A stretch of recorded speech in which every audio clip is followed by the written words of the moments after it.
Welcome to Secure Freedom Radio and our video recording of a very important conversation with a man who I have been impressed by for both his acumen about the strategic conditions we find ourselves facing and his wit, as well as his articulateness in being able to communicate complex ideas about the circumstances afflicting us to people like, politicians and ordinary citizens as well, with brevity as well as, I think, great impact. We're going to put him to the test today. His name is Ken Abramowitz. He is a public-spirited citizen who has a wonderful blog site called SaveTheWest.com, and he uses it to expound upon the sorts of ideas that we're going to convey in an extremely truncated fashion. And that's important because not only does he make this information available to people who have an ability to affect our future course, our destiny, but who don't have a lot of time or maybe even a lot of interest in learning about the kinds of challenges that we're facing.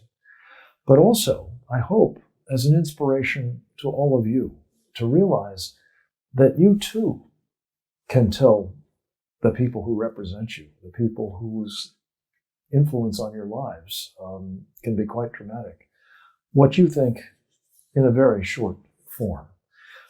We're going to do this in 3 installments: a 5-minute version, a 2-minute version, and a 1-minute version of a short course, and I mean a short course, on the conditions that we're facing in the world today, the challenges they represent to the United States, and the opportunities as well. And for that purpose, I'm very pleased to welcome to our microphones the great Ken Abramowitz. Thank you for joining us, sir. Good to have you with us. Thanks for having me. It's great to be here with you. So I want to get the 5-minute version. Give me the short course, as I say, on the fate of the free world as you see it. What are we up against and how's it going? Sure. Happy to respond. So in 5 minutes, I'm going to give you a quick update of everything that's wrong in the world and how to fix it. Splendid. First question, a rhetorical question: are we in peacetime or wartime? If you interview 10 people on the street at random, they'll tell you we're in peacetime, but we're in wartime. And we're in wartime because our enemies declared war on us, not because we declared war on them. So if our enemies declared war on us, we're in a state of war by definition. So what we're in now is World War III. And the question is, who's fighting who? The short answer is everyone's fighting everyone. It actually is a world war. World War I was basically Christians fighting Christians in Europe. And World War II was somewhat similar, but with the addition of the Japanese front, the Far East. But in World War III, every country is fighting every country in different ways. And it's not a replica of World War II in the sense that there's not bombs blowing up all over the place, and because there's many forms of warfare, as I'll get into. So I'm going to give 5 examples, starting with the easier one, going to the more complicated, all within 5 minutes. So the first way to look at it, and I like to color code our enemies and ourselves, is the reds and the greens, namely the communists and the Islamists, have declared war on us, and I call us yellow for the sunlight of Western civilization, which is a combination of secular law, Constitution, with religious law, Old and New Testament. You marry them all together, so to speak, you have Western civilization, which is just a fancy word for democracy. So the reds and greens have declared war on the yellows. So that's the easiest way to look at it. Let's go to the next slightly more complicated way to look at it. The holding up Western civilization are 3 philosophies. Judeo, 3,800 years from the Old Testament. Christian, 2,000 years from the New Testament. And the Constitution Bill of Rights, roughly 250 years. And the Constitution Bill of Rights were derived from the Old and New Testament. What are the reds and the greens doing? They're attacking all 3 elements of our philosophy, our way of life. They're attacking Judeo, they're attacking Christian, they're attacking Constitution. An attack on any one of the three is an attack on the other two. If you could pretend that we're Siamese twins with three heads, we have a Judeo head, a Christian head, and a secular head. So attack on any one of those heads is an attack on the full body of Western civilization. So let's go to now I'll go to the third, slightly more complicated way to look at it. In this format, there's now four enemies of Western civilization. I'm adding the blues. The blues are the globalists, color-coded blue for the United Nations color. But it also includes many corporations, Facebook, Twitter, Google, among others, who are suppressing freedom of speech. And therefore, they don't respect the Constitution Bill of Rights. And they're basically abiding by Chinese rules because they want to grow in China. China's a great growth market. And therefore, they're willing to abide by Chinese rules and forget about American rules. So in this example, there's three enemies, the reds, the greens, and the blues. But there's a fourth. The fourth is the whites, color-coded white for the surrender flag. These people, also known as isolationists, are not evil. They're just normal people living in normal houses, having normal jobs, trying to pay normal mortgage payments and auto payments, send their kids to school, put clothes on the kids, go to the theater every once in a while. And when you talk to them about Afghanistan, Ukraine, Iran, and Taiwan, they don't want to hear about it. Not because they're evil. They're good people. They just think that they can sit in their house and the reds, the greens, and the blues won't attack them. Well, the problem is the reds and the greens and the blues are unrelenting in their attack.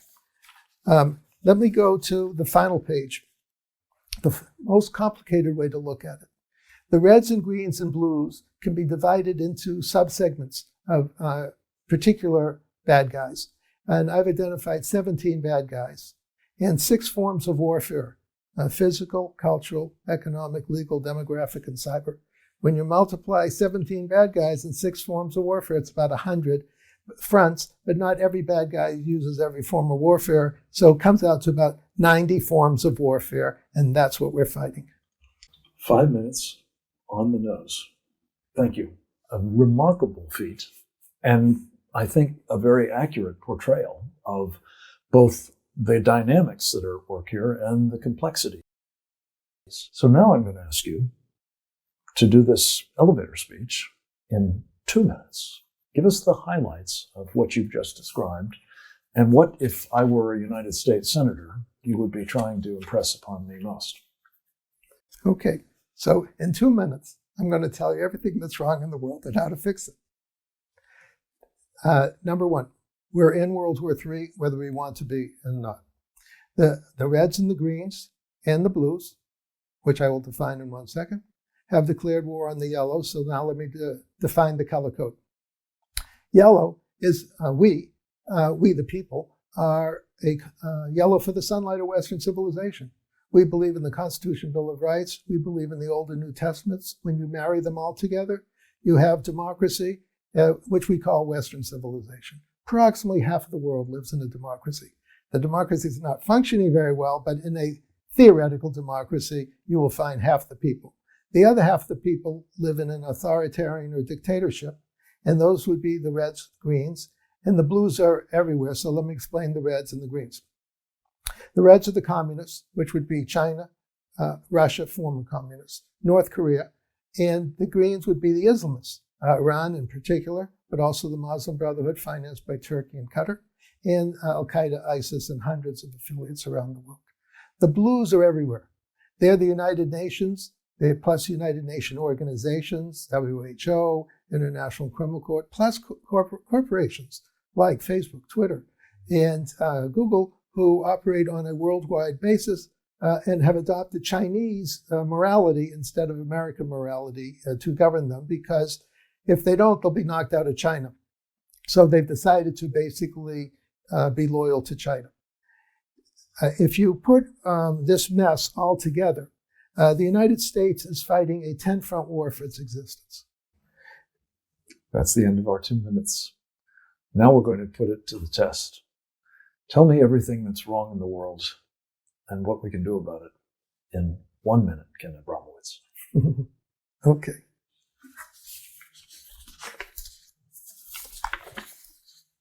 Ready. In 1 minute, I'm going to tell you everything that's wrong in the world and how to fix it. We're fighting World War III. We're under attack from multiple sides. A simple way to look at it is we, the people, which I call the yellows for the sunlight of Western civilization, we're in the middle, and we're surrounded by three enemies. The reds, the greens, and the blues. The reds are the communists, the greens are the Islamists, the blues are the globalists. Now, one of the challenges is when I say communists, and immediately people say, oh, China, okay, or Islamists, Iran, or globalists, United Nations. Everyone thinks that they're somewhere else. Half of the enemies are within the country. So we're fighting as opposed to World War II, where most of the 99% activity was over there.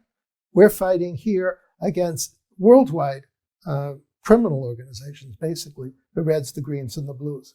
If you put it all together, I've identified 90 different fronts or issues or challenges. We have to learn how to manage 90 issues simultaneously. And in 1 minute, you nailed it. Ken Abramowitz, I want to just again thank you for both the hard intellectual work that's gone into putting this together in a way that's, accessible to people, and for the work that you've done, hundreds of speeches or presentations or briefings with many members of Congress and others, year after year after year, just as a public citizen committed to saving our country and with a particular grasp of what it has to be saved from and how to do it. I want to talk a little bit more about the how to do it part, because that didn't always get into the mix here. Obviously, it starts with understanding the nature of the enemy. And I'm appreciative that you've shared that with us. But let's just say you've got communists, you've got Islamists, you've got universalists, globalists, the United Nations and its friends, whatever you want to call them, great resetters, aided and abetted to some extent by isolationists. What is the 1 or 2 minute version of what specifically we should be doing in the face of this combination of adversaries, as you say, both abroad and at home? Well, it's not that much more complicated than a football game. In a football game, what percentage of the team's time is spent on offense versus defense? In round numbers, it's 50-50. And if it's ever 65-35, you're going to win the game if you're spending 65% of the time on offense. If you look at the bad guys, the reds, the greens, and the blues, they play offense 100% of the time. If you look at the good guys, the yellows, we, the people, we play defense 100% of the time. If we're playing at all. Sometimes we're thinking we're in the stands, and there's no game here other than the one they're watching over there. That's right. Yeah. Well, you have to assume that we know we're in World War III, which we don't know. But you're right. But assuming we're fighting, we play defense 100% of the time. The bad guys play offense 100% of the time. So the number one way to fix it is by coming up with the profound analysis that we should be playing offense at least 50% of the time. It's a brilliant insight. And if we were only doing that, you may be winning 50% of the time, right, which isn't really ideal, but at least you'd be in the fight. So give us some specific suggestions as to what that fighting on offense particularly looks like. Are you talking about kinetic fighting? Are you talking about actual warfare? Are you talking about the kinds of things that the Chinese Communist Party has called unrestricted warfare against us? They're using it all the time. Well, I'm very appreciative to the bad guys because they teach me. And so the unrestricted warfare was very insightful, which is, you can think of it in a boxing analogy. If you play normal boxing and you show up like this and the other guy starts kicking you, and you go, wait a minute, that's not in the rules. He goes, there aren't any rules. You go, I thought there were rules. It's a knife fight. Yeah. Famous line from Butch Cassidy in The Sundance Kid. That's right. So we basically have to fight with all tools available. We can't just fight according to the rules. If they're not playing by the rules, we're not going to fight by the rules. So there's 6 forms of warfare that I monitor. Physical war, which is what everybody thinks about as warfare. But I also include COVID, which is part of physical war, was biological warfare by China against the U.S. Also, when China ships fentanyl to Mexico and then over the border, that would be chemical or illicit drug warfare. And killing 100,000 Americans a yes, year. Right. Very, very serious. No discussion about it. They just, isn't that terrible that Johnny died? Well, they promised to stop it, of course. Yes, right. And by the way, in Israel, arson is a form of physical warfare. I also monitor cultural warfare, where you just fight with words. I hate you, you're stupid, you're racist. Number 3. And I won't let you talk. That's right. Right. After I say what I'm going to say, I'm going to silence you. Okay? And then we can fight with economics, with dollars. I'm going to boycott you. Number 4, we can fight with lawyers. I'm going to sue you. Number 5, we can fight with demographics. What's going on the southern border is demographic warfare by the federal government against the American people. And I can fight with cyber. So if we're going to win, we have to fight on all 6 forms of warfare. So because the enemy is using all 6 of those against us. That's right. And increasingly seems prepared to use kinetic means against us as well. How does that fit into the dynamic that you've just been talking about? And not least, is our inaction, our passivity, our playing defense, if at all, conducing into incentives for them to become ever more aggressive and indeed violent? Yes. So again, with the help of the Chinese, the objective is to fight wars in the 5 other forms of warfare, so you don't have to fight the kinetic. To fight the kinetic war means you failed or you didn't do your job in the 5 non-kinetic forms of warfare. World War II would be a graphic example. We didn't do our job, so to speak, intimidating or disabling the Japanese and the Germans, and we ended up with a big war and 60 million dead people. Properly managed, we wouldn't have anything close to 60 million dead people, but we mismanaged the situation and got 60 million. I don't want World War III to be a repeat of that, where we fail at the 5 forms of non-kinetic warfare, then get into the kinetic and have another 60 or more million people dead for no reason.